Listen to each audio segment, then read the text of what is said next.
Look, let's get going because I know we're relatively tight for time. Just before we do, though, of course, just wanted to say a massive thank you to you all for joining this evening. I know it's a choice between this and sitting out in the sun, so we'll take that as a big compliment. But we're excited to really continue this series of pitch nights in partnership with Oracle NetSuite. For those that have joined this format before, you'll know that we absolutely love these sessions. I think it's just so important for us to be able to provide platforms for our founders to access investors, not just for capital, but also for very valuable feedback and advice. So we're keen that we keep doing this. So yeah, just a massive thank you to Dave Rosenberg, who you'll see on your screen, who's actually sitting on our investor panel today, along with Campbell and the rest of the Oracle NetSuite team for making this all possible. We love obviously partnering with a company like NetSuite, who really do align with our passion of empowering businesses to reach their full growth potential. So today, alongside Dave, our investor panel consists of Renee, who you will have just seen from Octopus Ventures. We've also got Torben from Mount Street Growth Capital. And look, today, I'm excited for today's session. We've got 4 very future thinking founders, everything from revolutionizing the concrete industry to actually looking at our own impacts on the environment. So a real mix today. So what I'd love to do, though, just before we kick off, I'm going to hand over to Dave, who's going to just share a bit about his experiences in the investor space, what he's looking for today, and hopefully just a bit about what NetSuite are up to in the scale-up space as well. So, Dave, I'll hand over to you. Yeah, thanks. Thanks, everybody, for joining us today. These are always fun. These are meant to be fun. These are meant to be good practice for you as you go out into the universe of fundraising. So just a couple of quick things, and I wrote them down this time as an experiment. From the NetSuite side of things, we support businesses across all levels. So it doesn't matter if you're one person or you're tens of thousands. We're here for you with your financial systems and ERP. But we're not here to talk about that. We're here to talk about you. And so we're in a bit of a weird place in the economies, various places. I am in New York, but I spend a lot of time back and forth with Europe. And so, there's a lot that's factoring in, and it should make you kind of think through how you're doing your pitches, right? Whether it's inflation or whatever else, if you have some sort of benefit to society, which I think we're very fortunate today that all of our companies do, is nice to see. I think, it's very appealing from an investor standpoint. So keep that in mind when you're preparing your pitches, right? That you're not just throwing money at the wall anymore. It's not like that. So you need to be pretty realistic about where you're going to use your funds, which I think in the past was, certainly in the last couple of years, was less relevant. So keep in mind, fundraising is hard. I think everyone views fundraising as this kind of end of the journey. You get the money and hey, awesome, right? And it is awesome, except for then you have to run a company and return 100x, if not more. So keep that in the back of your minds as well. So, and then just as a final note, as you take advantage of these types of situations, use this as practice, right? So think about what you're trying to say to your audience. Think about the feedback that you're looking for, maybe more valuable. And the other thing I'd say is it's okay for people to disagree with you, right? So if you think your thing is awesome, you should. But it's okay if somebody says, well, I think this about it, right? So use that feedback, and mostly it tends to be, this is an interesting, I've been looking heavily at this, is the product wrong or the way you're positioning it wrong? I would say it's 90+% of the time you're just positioning it wrong. And so these types of forums are really ideal for being able to get that message out there, get some feedback on it, and really listen to yourself, which is super hard to do. So take that all and impress us, dazzle us with your wit and your wisdom and your fantastic returns on your companies. No pressure at all then, Dave, huh? I got complete faith in all of you. Good. So look, just before I hand over to our first pitch, we're keen to get everyone involved that's on the call today as well. So for each pitch, what we'll do is we'll also take a question or two from the audience. So if you wouldn't mind just typing them into the chat as we go, and we can come to them after the panel's questions. Always good to get those different points of views. What we'll also do is we'll also launch a poll at the end of each pitch. So with your investor hat on, it'll just be effectively, would you invest in this business? Would you recommend this business? I think it's always good to get that feedback for those pitching. And then, of course, time permitting, we hope to have a bit of time at the end for a Q&A with the investor panel themselves. So again, if you're curious as to why they were thinking a certain way during the questions, or feel free to be selfish and ask a question around your own pitching or business, I'm sure the panel will be thrilled to do that as well. So look, first up, we are going to go to Mankaran, who's one of the founders of Yayzy. And they're a platform that really is putting climate in the hands of billions of people. So such a relevant topic in business at the moment. So what we'll do is we'll go straight to the pitch video, and then we'll come back for the questions.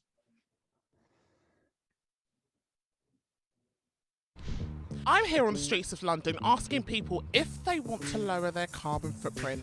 Yes. Yes? Yeah. Yeah, definitely. Yeah. Yes. What? Carbon? And I'm also asking them if they know what their carbon footprint is. Nope. No, not a clue. No idea. Oh, this falls. A bit scared to find out. No, I don't know how you would work it out. Sound familiar? Well, it was the same story for these guys too. We wanted to do our part for the planet. But we were clueless about our personal impact. So we created Yayzy.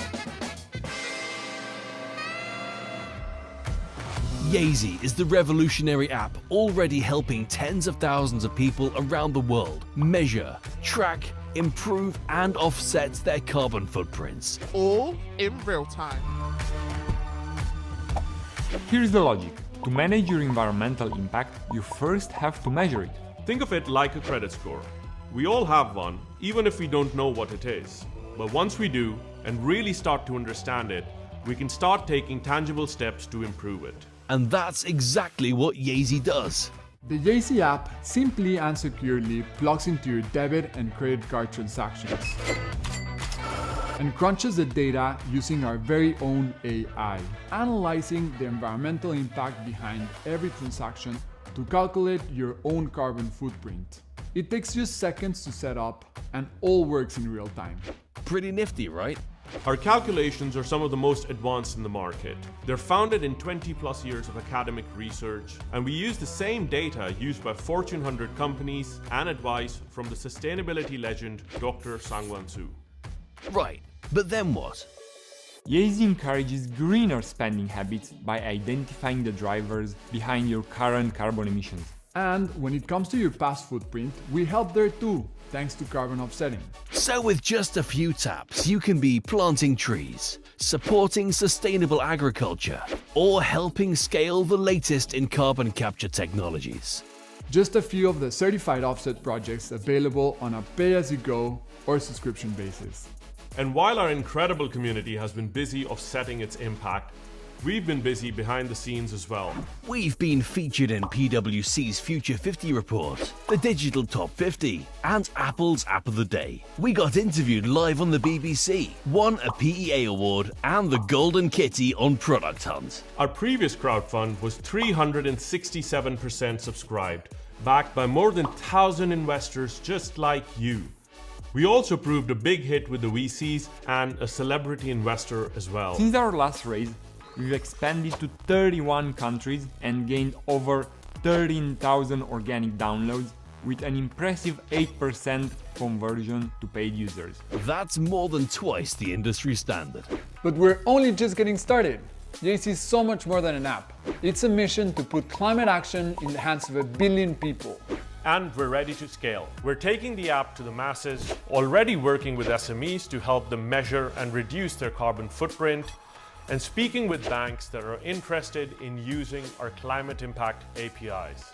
This is all just the next step in Yayzy's ambitious target of becoming the biggest impact fintech in the world, with an exciting roadmap that includes personal finance, analytics, and climate positive investing. But we can't do it alone. Yayzy was built with support from its Planet Proud community, and we want you with us to be part of the journey as we supercharge our growth. Join us. And let's make sustainability easy for everyone.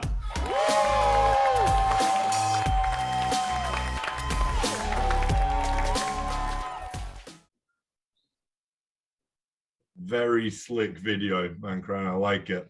Very slick. So look, let's jump straight into the questions, Dave. Let's go to you first, please. Man, good video. Whoever gets to raise, your presenter was excellent too. She should get a shout out for the good job on that. So if I see you make money from subscriptions, so presumably that hits a wall at some point, right? Where consumers say, I'm not going to pay for this. Where do you think you get your real, I don't want to call it real revenue, where do you think this substantive kind of revenue growth comes from? Is it the banks, or where does that factor in? Because it's certainly a wonderful altruistic product, but you know, sooner or later you want it to make money. So where does that come from? Yeah, so consumers are definitely an interesting part of it, and there's a lot of market need in terms of the willingness from consumers to actually purchase subscription. McKinsey is expecting a 50x increase in the voluntary offsets market by 2030. And part of it is driven by the voluntary consumer purchase, but also businesses. And that's essentially how we started looking into the business side of things as well. And now, are the same technology that the app uses, we're providing it to banks and fintechs. So as soon as we get into one bank, we essentially get access to all their customers. So again, we have the opportunity to sell. But also we realized that a lot of SMEs are essentially priced out of carbon neutrality because they can't afford expensive consultants to come in and measure their carbon footprint. So we built this amazing tool to help them measure and manage their carbon footprint too, using consumption data as well as payment data. So we do believe that that's going to drive a lot of revenue as well. However, the B2C side of things, our essential roadmap is to keep moving up the fintech stack and help individuals automatically unlock positive environmental impact using the financial products they do use in their daily lives. So we do think that, yes, impact is definitely the need of the time. Climate change is definitely going to get more intense as we go ahead. Interest in doing something about it is also going to increase, but we'll also unlock more revenue potential by pulling those levers that we have on the roadmap. Cool, thanks. Perfect. And Renee, on to your first question, please. Thanks, James. I really like the video. I mean, it's very capturing and definitely draws out what you're trying to do and gives a good idea of the product as general. But my question was towards the end, and I thought you guys were getting towards it. What makes you guys unique as a team to put this on the market? So, you know, what are your expertise and what do you bring to your customers and also investors? Awesome. I'm glad you asked that, Renee. So first thing that comes into this is the credibility of the calculations that we're making. We're working with the leading scientist on life cycle assessments, Dr. Sangwon Soo, and we're using data that's used by Google, Microsoft, Disney, most of the top 100 companies to calculate their own emissions. Additionally, the proprietary owner of this data is an investor in Yayzy. So we have sort of an exclusive access to this database for this particular use case. So working with the best scientists and using the highest quality data, our calculations are some of the most advanced in the market. Secondly, our categorization engine that we use to map the transaction to one of our 100+ impact categories is again the most advanced in the market. We did a one-to-one comparison with some of our competitors. We're able to distinguish if your transaction is a fast food transaction, restaurant, cafe, coffee shop, and all of those things. This allows us to provide a more granular carbon footprint than anybody else. So from a technology perspective, we have the most advanced technology. Our user experience is way better than anybody else. And honestly, we've got a fun brand. Now, from a team perspective, firstly, all three of the co-founders, we've built a B2C company before. In the case of one of our co-founders, Pedro, his previous company is now the most famous online pharmacy in Mexico. And again, we've built the whole technology with advisory from Dr. Sangwon Soo. He's also an investor in the company. So we've got that ready and advice from him, and we can reach out to him whenever possible. So I think from a credibility standpoint, we have his and his organization's staff that this is awesome. And if anybody wants to ask us about our calculation, they're there to defend us as well. Right, and Torben, your first question, please. Yeah, thank you again, guys. I think the video was great. I love it when people inject a bit of humor and energy into these videos. I wanted just to maybe pick up a little bit on the actually asking to the credibility bit of it. I've seen a pitch that was not too dissimilar from this one before. And I'm just curious as to when you link the specific product categories that consumers purchase online to the credit card and debit cards, you're not going to be able to see the underlying product or services that people actually buy or the origin of those. How do you overcome that to make meaningful carbon offset calculations? 100%. And again, thank you for that question. So that is correct. The payment data does not have that information, the level 3 information in terms of the items that the user has purchased. So we did a lot of consumer research around this. Now, the first thing is we do have the capability to calculate the carbon footprint on a product level. So if you tell me that you've purchased meat or an apple and so on, we can tell you the carbon footprint. However, the challenge is getting that data. So we went around and we tried to figure out, like, should we be asking the user for this data? Do we give them a form? Do we scan receipts and stuff? And we realized that it will get tiresome very quickly and people would avoid using it. So what's the next alternative? It's kind of like, you know, if you search for a restaurant on Google, it has those pound symbols. It doesn't tell you how much you're going to spend. It gives you a range, and that's good enough. And we realized with a lot of transactions, people were happy with that. But for certain transactions, they especially were cautious. For instance, if somebody's bought meat has made a meat-free purchase, has had a meat-conscious decision to not eat meat at a restaurant. So for those kind of purchases, users can actually update that transaction to say if it was a vegan, vegetarian, and so on kind of transaction, and the carbon footprint updates automatically. The same is for airline transactions, for instance. If you've flown business or economy, all of that can get updated. So we essentially identified all of these golden transactions, as we like to say, which have high impact. And once we have the user's answer in it, for instance, if you drive an electric car, we can apply it on all future transactions. And that, from our consumer research, we've understood that users find it good enough and they like that kind of bit. We're obviously thinking on how we can easily get that data on an automated basis, but we want to make it super simple so that everybody uses it and there's absolutely no friction in using the product. Yeah, that's the trade-off, isn't it? If you want to be more precise, it requires more friction. Exactly. And the good thing is, but we've given the option to the consumer, you know, hey, here's the carbon footprint of this transaction. If you want to improve it, tell us if you've eaten meat in this transaction, tell us if you flew business and so on. So the more data the user gives to us, the more we refine the calculation. Got it. Great. Thank you so much for that. Again, very, very slick video and great detail in the answers as well. So thank you very much for putting the time into that. So next up today, we have Andy from Karshare, who is truly driving more sustainability within the shared future. So particularly within the car rental world. So once again, let's go straight to the pitch video, and then we'll come back for questions.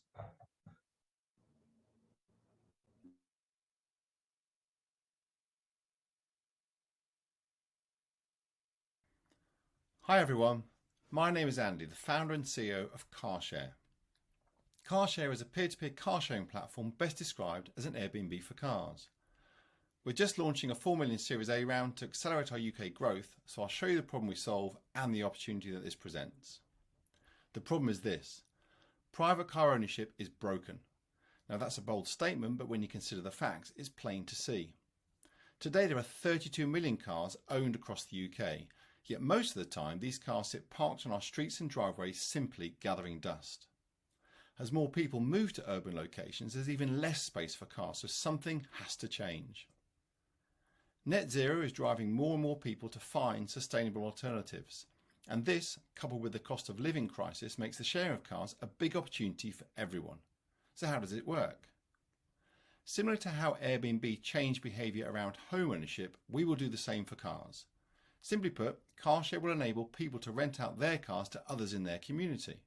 Now, for some of us, our cars are an extension of the family. So here's a question for you. Would you rent yours out to a stranger when you weren't using it? Yes. Alex Riley went to find out about a brand new scheme, anything to make money. The idea is you part with your car to put pounds in your pocket. Very simple. So whilst Alex would do this, why would other owners start to share their cars? Well, firstly, owning a car isn't cheap and is estimated to cost around £5,000 a year. That's a big waste when considering every car is parked around 96% of the time. But turning a parked car into a shared car can earn owners up to £6,500 a year. And the Karshare platform makes this far easier than other platforms. Every car is shared using keyless technology, meaning that owners don't need to be around to hand over the keys. Owners can manage everything through their app, and all cars are covered with comprehensive insurance and breakdown cover. And uniquely, we also have telematics. Think of it like a Fitbit for drivers. Renters receive a score which includes braking and accelerating to ensure they're driving with care. This gives owners more assurance and also enables us to provide the best value cover to renters. So why do these renters want to start renting their neighbours' cars? Firstly, convenience and choice. A great selection of cars within walking distance from your house. Secondly, having these cars on demand. All cars on Karshare are instantly bookable and available 24/7 through your phone. Not only is this easy but offers great value. Renters can now access cars without the burden or the cost of owning one. When Uber transformed ride-hailing, they delivered an on-demand, app-centric ride-hailing platform. Karshare is taking the same approach, an on-demand, app-centric car booking platform. Karshare's on-demand platform is leading the customer experience. As you can see here, renters simply search, book, locate and unlock the car all through their phone. Since launching in Bristol, we are now live in 6 cities, and our Series A investment will provide capital to expand these cities and to launch 10 more. We also have a unique car sharing operation at airports, with Gatwick relaunching later this year. Our traction demonstrates that this timing could not be better. Since launching 18 months ago, our supply has grown 14% month on month. This has accelerated more recently with a 23% growth from April to May. Our renter members are growing even faster with a 26% month on month growth rate. Since January 21, we've already completed 7,500 rentals. 30% of renters have already rented at least twice. The average car price per day has grown from £29 to £67 as owners with more premium cars have been attracted to share. The net result has seen revenue grow by 28% month on month and accelerate more recently with 40% growth from April to May. Karshare has an incredible mix of cars, and they're certainly not old bangers. This is a big attraction for future renters. Why own one car when you can have access to hundreds every single day? In summary, car sharing represents a big market opportunity. The Uber sweet spot is trips under 5 miles. The sweet spot for Karshare is trips over 25 miles. Now, if 1% of trips over 25 miles was driven in a shared car, the market will be worth over 600 million a year, and that is just in the UK. We hope you're now excited about the opportunity, and ahead of any questions, would like to thank you for listening. Many thanks. Great, thanks for that, Andy. I think I'm definitely adding to those that have cars collecting dust, so I definitely need to look into this. So, look, once again, let's go to the questions now. So, Dave, over to you, please. Yeah, Andy, thanks for using statistics, by the way. For all of you who are working on your pitches, it's nice to see real. I mean, I'm going to assume they're not just made up, but yeah, thanks for having actual numbers in there that we can use. So, what I was curious about is what is the split with the person who puts their car up for share? How do they, like, what does your revenue split look like with them? Yeah, so the owners who put their cars on the platform set the price. That's the first important thing. So they set the price per day. We help them with some information about what would work and where the sweet spot is. But of that price of the car, the owner keeps 70% of that revenue. Got it. Yeah, so our attachment is 25%, and the 5% that's left in the middle goes to the taxman as an unfortunate VAT. And how do you deal with insurance? Is the other aspect of that. So do the people have to cover their own insurance costs, or do you cover for them? So in the UK and most of Europe, it's the same. We would cover the insurance per day of the car. So we've got an insurance product that covers every car comprehensively, the driver of that car and a third party up to 20 million. But we put that on top of the car price. So then you're building up what the actual market price of the car is effectively. But we have, because of telematics, got the lowest day rate globally for any insurance peer-to-peer marketplace for cars. Great. Thanks. Very cool. And Renee, over to you, please. Hey, Andy. I really like the concept of car share. I mean, I'm someone who loves to drive, but I don't own a car. So it's great to just go to my neighbor and pick it up there. But to be honest, I already have Turo on my phone. And my question to you is, why would I change from Turo to Karshare? I think if you looked at the two platforms and did a comparison, if there are cars where you live, you'd get a much better price on Karshare than you would on Turo. It's two main reasons. We have a lower insurance product, so more of the price goes to the owners, but the market price is lower. And we have a different fee structure. So the more we mitigate the risk of damage through our insurance capability, the more we can lower the price for you as a renter. And the second thing I think is more important is that on our platform, whilst Turo has an instant book capability, in the UK particularly, I'd say 90% of their cars require a key. So you have to manage the exchange of the key with the owner in most cases. That's probably globally for Turo. On Karshare, you can access the car 24/7 through your phone without meeting anybody. I think that's a big attraction. That's what people want, right? You want to be able to walk out of your door, find a car on demand and unlock it and drive away in it. You can do that on Karshare. You can't do that on Turo, on every car. Probably about 10% of the cars you can do that on Turo. Okay, interesting. Just one small follow-up question is, on average, what's the added insurance piece for every car? Okay, so the average per day on us is currently £8.62. The lowest rate is £5.64 a day, and the top rate is about £19. But that's for a Group 45 car, X5 BMW, for example. And you can look on the insurance platform. You know what I'm talking about when you look at the insurance you pay on their platform. You'll see the benefit. It definitely is much better than Turo, so thanks. I'll have a look. Sounds like you've got a new customer there, Andy. And I'd love you to try. Yeah, I have sort of an affiliated question. I also have Turo, and I was just wondering how you're going to address density, because this, a platform like this only really works for the consumer if there's density around that specific area. No one is going to walk 2 miles to get a car, right? And it won't be brought to you. So, what's your sort of plan for being effective around the required marketing for that? Given both the need for density and the fact that you already have competition offering similar products, even if priced differently. Yeah, well, I mean, the first most important thing is we're all embryonic. Turo ourselves are very embryonic. So the amount of cars we have on the platforms in the UK is insignificant in terms of those that could be on the platform. So there's a lot of chances for all of us to grow. Density is absolutely the key of any marketplace. So how do we do that? So we use data. I'm sure they do the same, but we can pinpoint exactly where searches are specifically by adopting a different search criteria and knowing where demand is looking exactly versus where cars are sitting. So we know where we've got holes, and we also know where we've got cars where there is not enough demand. So that's the first thing. We solve that problem by using geodemographic data, by looking at the people who have propensity to share. So across our owners today and all our renters, there's a certain demographic that are doing more of it. So we use that to then create audiences that would do more of it in the same areas. But there's a limit to what Facebook can do and what Instagram can do, and certainly what you can do through Google. So we believe that direct sales approach, door stepping and actual neighborhood door knocking is the right answer to fix that problem of density in a particular area.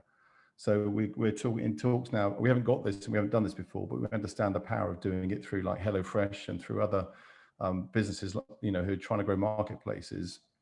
That's the exact point, I think, of a direct sales approach, which you can get cars where you need them. So we're doing well at density. We're not expanding quickly. We're not in 60 cities. We're in 6 cities. We're staying in 6 cities for the next 8 months because we know density is critical. And in Bristol, which is more mature, where we have the greatest density, we've seen the search to book conversion peak currently at 6.2% versus London, which is at 2%. So that's that. I mean, it's a really key question, and absolutely, it's key to a success. Okay, and I'm assuming a large part of the funding you're looking for is going to go towards building that up then. Yeah, it's all about growth. It's about expanding the growth, and it's owners, it's supply. We got great supply with the product already, but that of course has to grow. The density is what will make more people. But when you've got a search to book of 2%, you know, there's lots of renters looking, but not many finding what they need. Yeah, exactly. So it's not just density, it's also mix of fleet. So ideally, one of our investors grew Domino's, and they have the Golden Mile principle. So every restaurant is a Golden Mile because that's how far people want to book and wait for a pizza to come or walk to get a pizza. We understand the importance of that. But we want to essentially have a range of cars: a van, a hatchback, a saloon, an SUV, a convertible, a saloon within walking distance of your house, and more than just one. But that's the principle. It's exactly that, to build up not just density of cars, but a selection of cars in and around where you live. So you can then depend on that as a future mobility solution. I can't wait for you to come to London and spread your wings. We're doing it right now, so hopefully we'll be shortly knocking on your door. Excellent. I look forward to it. Good to hear. Andy, thank you so much for putting the time into that and taking part today. We appreciate that. So, James, I'm sorry to jump in. I had a question for him, but the chat is disabled, so it's possible that's why no one can actually post a question. yeah, go ahead then. Go ahead. My question was just in regards to how do you handle maintenance on the cars, or if there's tolls.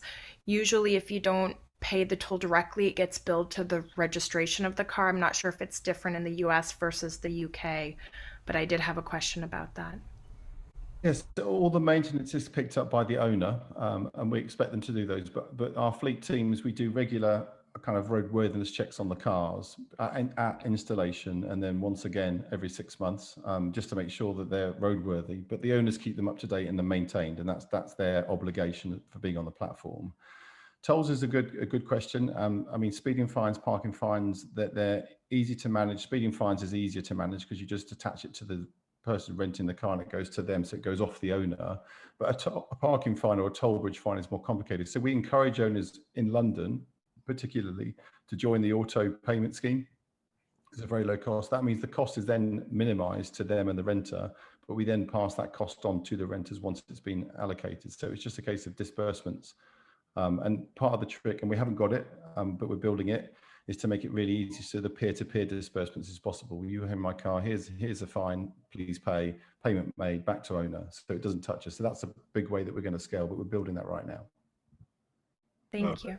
Meg, thanks for that, and thanks for flagging about the chat as well. So that has been changed now, so if anyone has any questions, please do type away in the chat. So once again, thank you for that pitch, much appreciated. So next up, we're going to hear from Russell, who's one of the co-founders of Cloud Cycle, who are truly revolutionizing the concrete industry. So not just improving the quality, but also looking at reducing the cost, as well as the emissions that go with that as well. So once again, let's go straight to the video, and then we'll come back for the questions.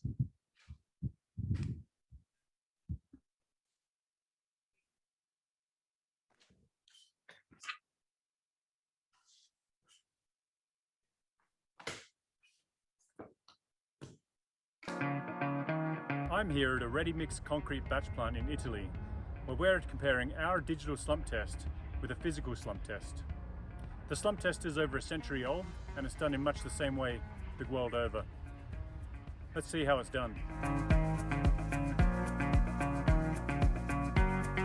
It's a multi-step process, but the end measurement is how far the top of the concrete slumps down when the cone is released. This test is time-consuming, expensive, and prone to human error.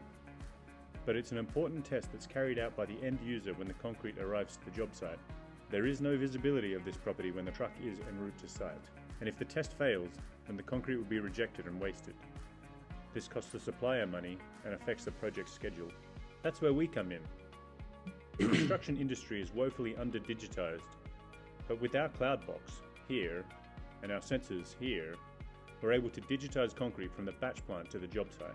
This sample is measured at 180 millimeters of slump, while our digital measurement is 190 millimeters. Our clients are happy with plus or minus 20 millimeters, so that's a good measurement. The scale of the concrete industry is huge. It produces 10 billion tons of concrete per year and wastes 500 million tons. and it's responsible for 8% of global carbon emissions.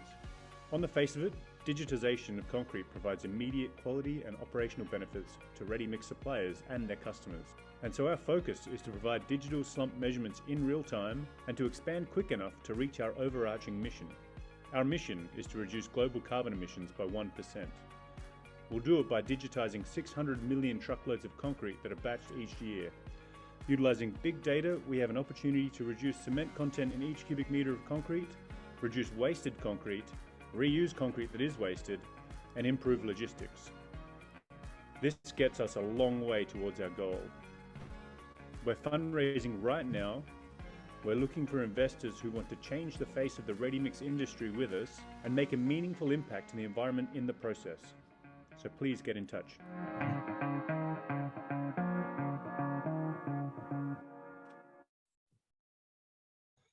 Right, Russell, I know you had the last minute panic about whether you were wearing the same shirt as in the pitch, but looks like you're in the clear, so all good there. Dave, let's go straight to you for the questions, please. Yeah, I mean, what a staggering scale, huh, for concrete. What a unbelievable. So when I have one comment, which is why the name Cloud Cycle, but we'll come back to that one later. But the question I have on this is, do you have to build hardware? So is it a hardware and software solution, or so? And so somebody has to deploy something on site, and do you? So I mean, if you could help us sort of understand like what the deployment model looks like, that would be great. Sure. So we're a hardware-enabled SaaS business. That's what we call ourselves at the moment. So we have proprietary hardware, proprietary software, proprietary algorithms as well. So you know that's good because it's hard for other people to duplicate, but it's bad because it's a bit harder for us to do it, more expensive. But we're doing it. We've got our models out there. We've got our hardware fitted, and part of the whole process to get to where we are is designing a scalable model to enable us to build a lot of these devices for the right price, and also to deploy them. And you know, as far as installation goes, there are competitors in the market, believe it or not. And our installation times are very short comparatively, about an hour to install one of our trucks.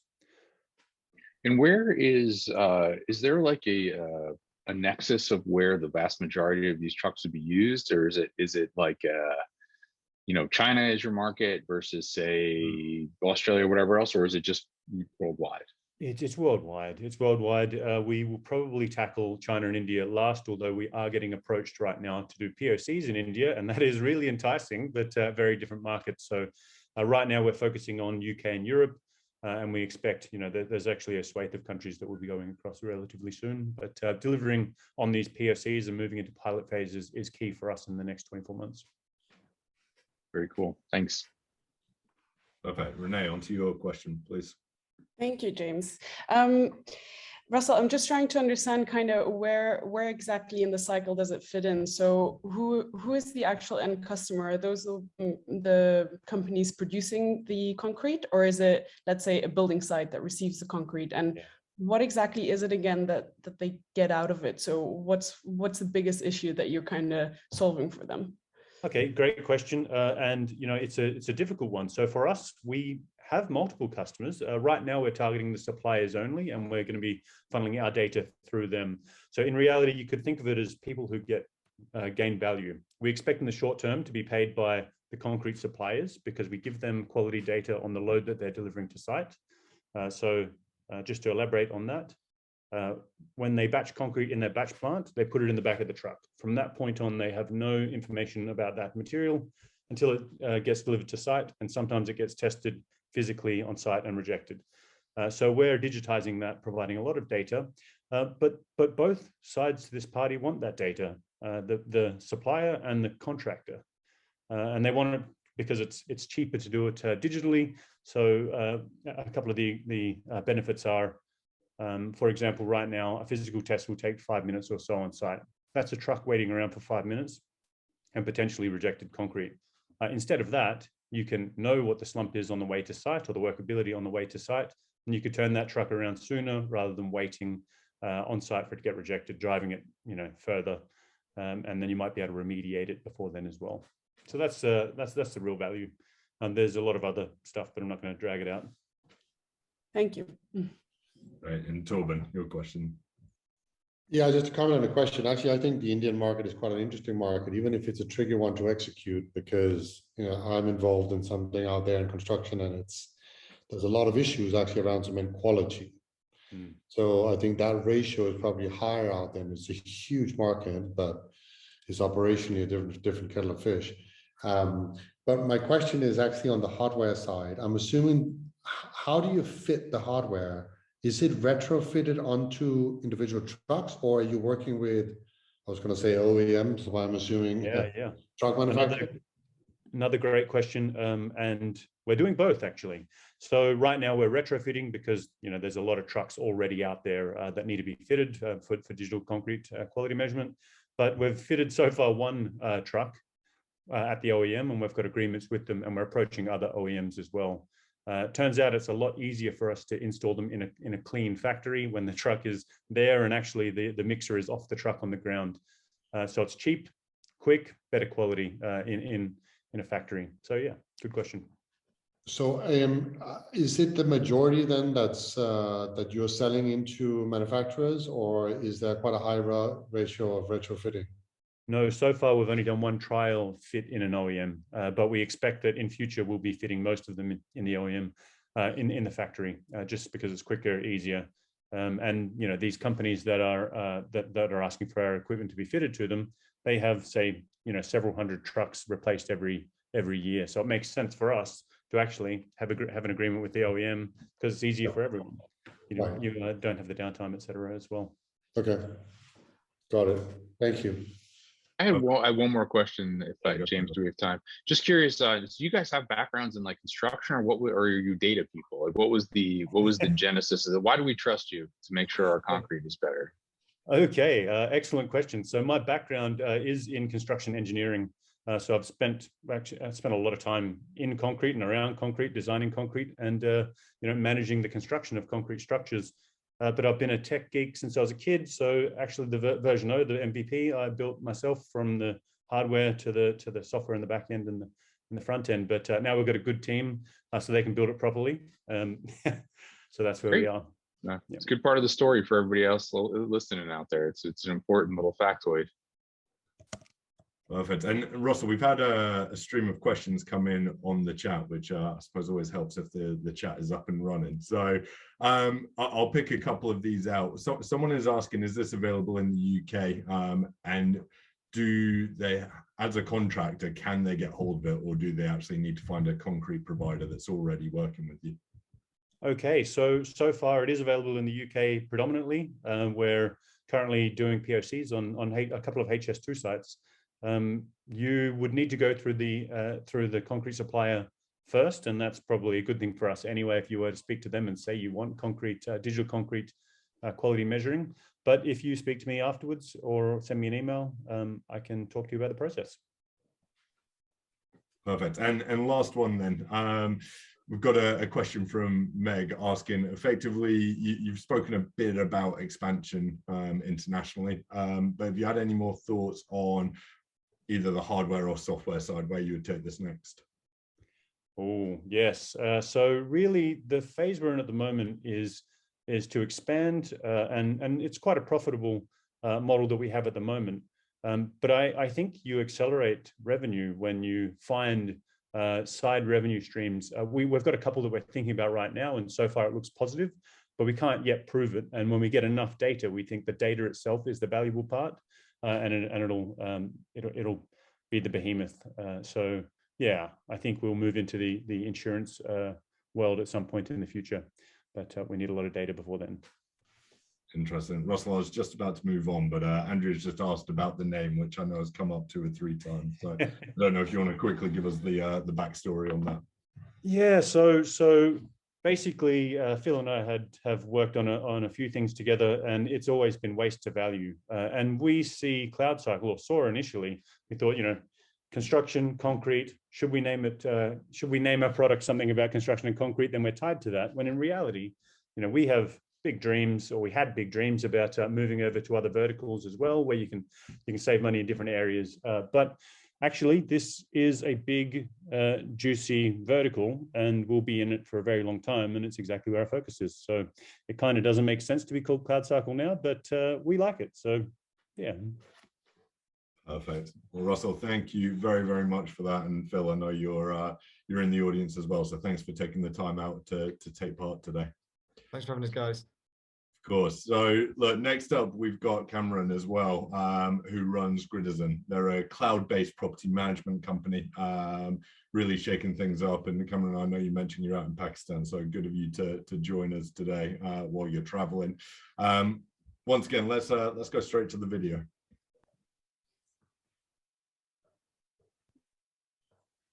Hello, I'm Kamran Mahmood, CEO and founder of Gridizen.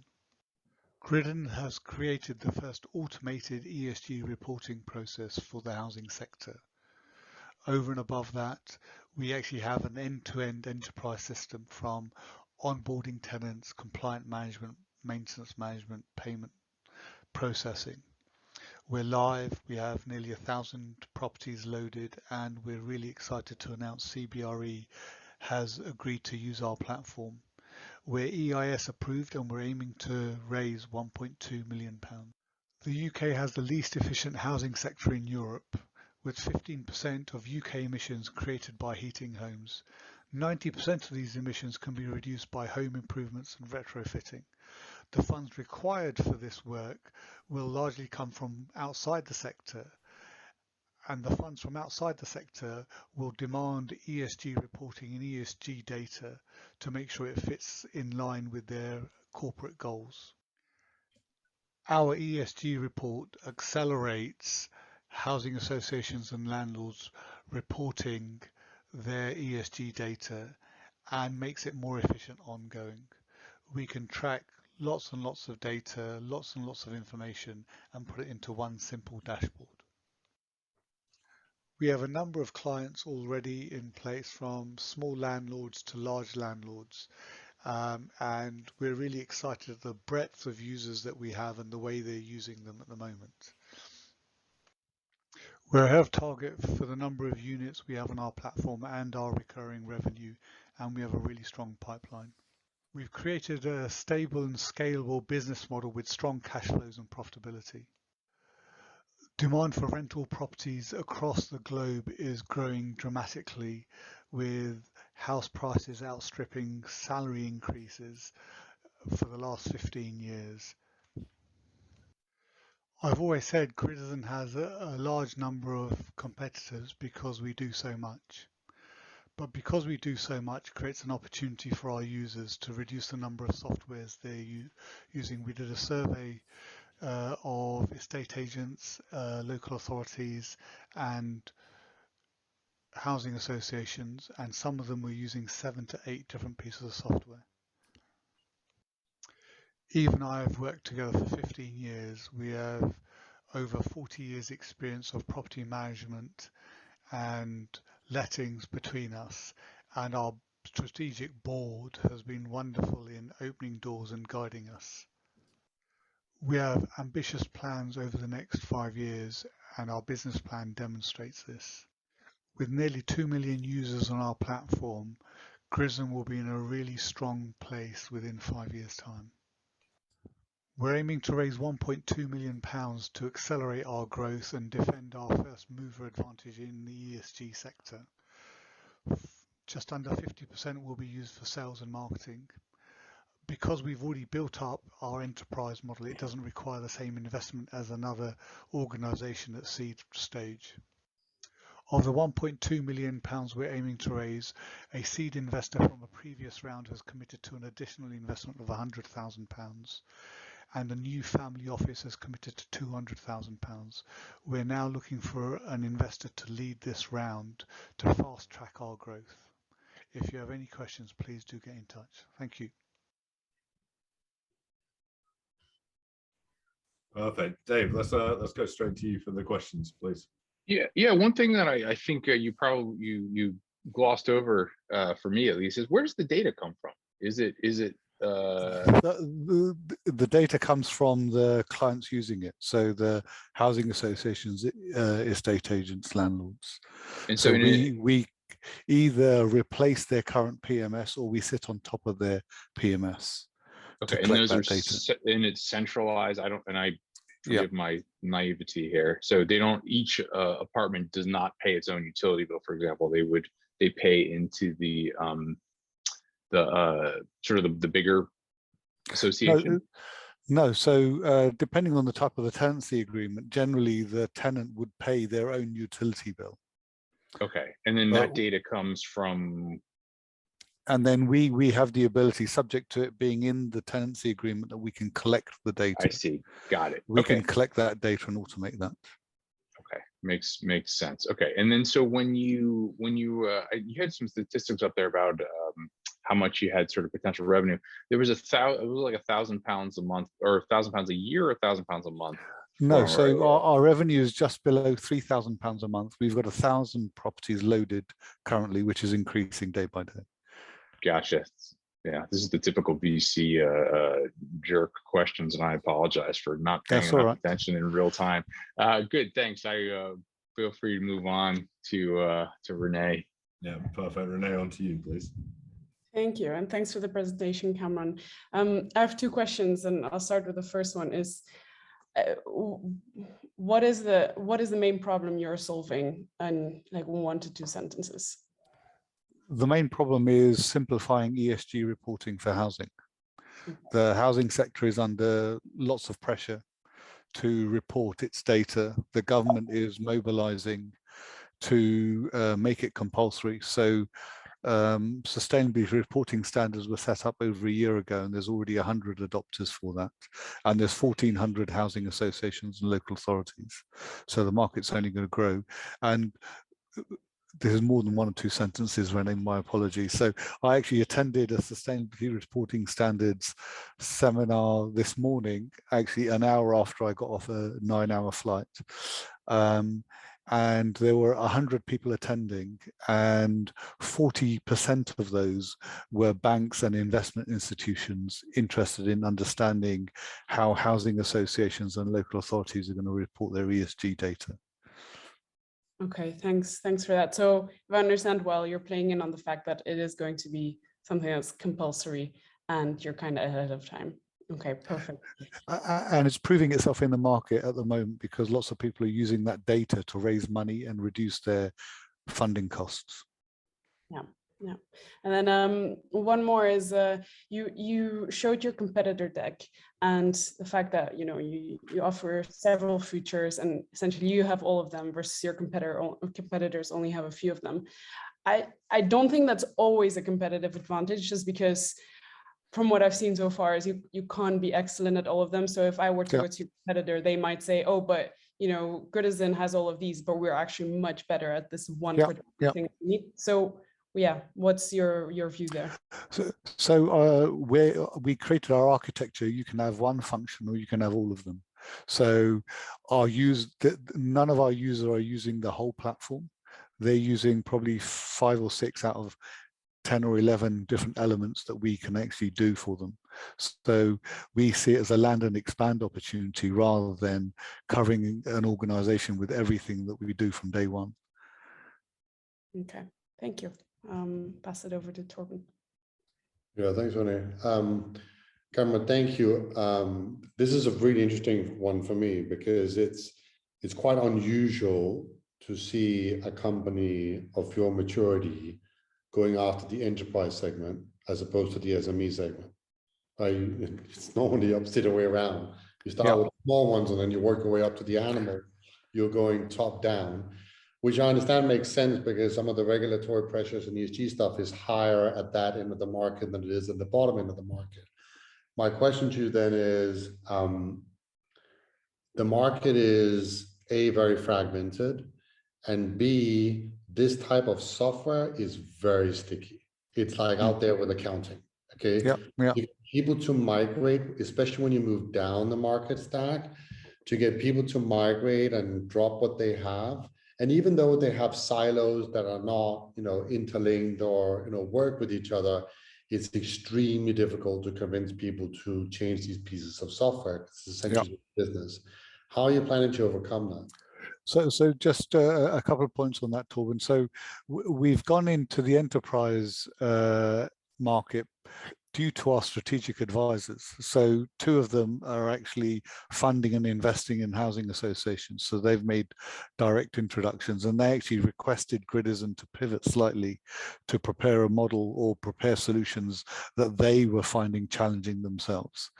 In terms of stickiness, you're absolutely right. And that's why we've created that architecture where I've implemented a number of different systems over 30 years, and the resistance to change, whether the system is sticky or not, or whether it's good or not, is always tremendous. And the architecture we've created means that they don't have to change their system. We can just sit on top of it. And we've got additional features that a lot of old systems don't have. So a freedom of information request we made for London local authorities, there are 32 local authorities, 60% of them hadn't changed their software for 10 years. However, they had added more pieces of software to help them do their jobs. So we're positioning ourselves to being those more pieces of software, but reducing those more pieces of software. I imagine, especially around payment, because that's one of those, in my experience with this, I mean, they still print out their bank statements in the morning, right? And then they can reconcile that up against other pieces of software. We got a request from one of our users this morning.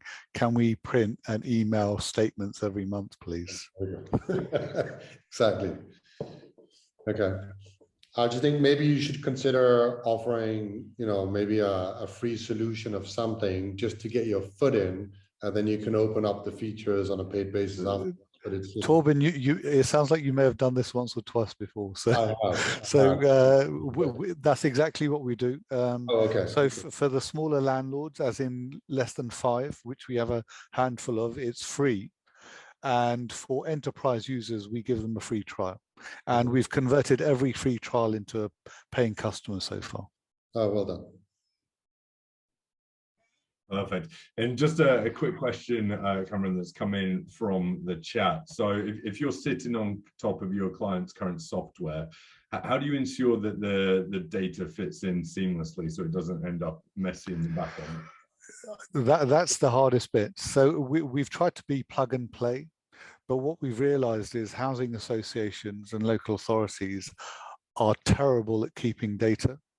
So the number of postcodes missing, the number of addresses missing, and all of that sort of information it has been quite tough. So we have a automated upload process that people try, but we make sure that we have a person in our back office that can actually support that process. So some of it can be automated depending on how old or new their system is, but some of it we may have to load into a PST file and then upload into ours. Perfect. Kamran, thank you so much for taking part today and for going into such detail. We appreciate that. And look, that is our last pitch of the evening. So once again, it was absolutely flown by. What I'd love to do is just go around the investors one more time. As you'll know, so many of those in the audience are raising themselves at the moment or looking to do so very shortly. So it'd be great to just get your feedback on what's your view on the pitches overall this evening, and any real feedback or advice for those pitching or those in the audience. And Dave, I'll let you I'll put you on. I'm going to go last this time. It's always the sure. I will. Yeah, I think good job to all. It's difficult to plan these things out in the first place. I think you saw some great different styles in these pitches as well that you should all think about which is the one that you're the most comfortable with. The important things just to hit on, like we saw good statistics. We had good use cases and a good understanding of your markets. So those are all very important from the investor perspective. One thing I would say to just keep in the back of your minds that we didn't see a huge amount of in this was just TAM, total addressable market of it's easily the sort of the easy, the 2 easiest questions I think any dopey VC will ask you are how big is the market and is this technically feasible? And I think, you know, those are important to just kind of to think about when you're doing this positioning, right? Of that, is it big enough to support me returning my fund 100x? So, but otherwise, good job. It is obviously very difficult to do, and then condense it all into a 2-minute video is even harder. Great, thanks, Dave. Renee, any remarks from you? Yeah, no, first to say thank you all to those who presented and offered your pitches. It was great to see as well different styles, and one is not better than another. It's always great to see diversity. I think in terms of feedback, I'd say, you know, always make sure that you're kind of stating what the biggest issue is and why you are the guys to solve it. So in terms of both products, so why is your product the one that we should use to solve this problem? And then you as a team, because in the end, you know, we know that if anything, businesses pivot all the time. So we're backing a team more than anything, especially if you're early stages. So really do speak about you as a team. Why are you the people to make this succeed?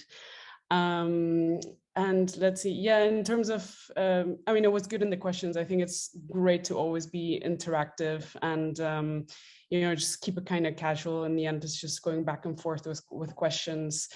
And then it's more than okay to have gaps. I mean, even the biggest companies still have gaps. It's just kind of when we ask those questions is to see, are you aware of them and what are you going to do about it, or how do you then differentiate from your competitors that might not have that gap? But overall, really good. Thank you. Great. Torben, how about yourself? Yeah, the quality is really high. I love that. I think the videos are great. It's really difficult to distill things down into 2 minutes, and you all have so much to say that it's a choice between what do you leave in and what do you leave out. I agree with Renee. For me, like, team and execution is absolutely everything at an early stage. So if you can show what your real skill sets are within the industry, like domain level knowledge, and that you have complementary skills around the table, is very, very critical to any investor team. And the other thing I would probably say for most of the presentations today would be try and focus a lot on describing upfront the problem that you're solving for and what your unique solution is. Because sometimes it's not quite clear which ones of your offerings is really the one that's driving the value to the customer. Yeah, some really, really valuable feedback there. So just for those in the audience, we will send around a follow-up email and summarize the key points and key learnings from today. So don't feel like this is a memory test. We will share that round. But that is just about all from us this evening. A huge, huge thank you to those that took part pitching today. I know not the easiest task, and of course thank you to Dave, Renee and Torben as well for being our expert panel and putting our pitches through the pace. And of course, last thank you goes to Dave and the rest of the team at NetSuite. Again, just without them this wouldn't be possible. So it's great to have valuable partners really aligning on this session. So thank you all.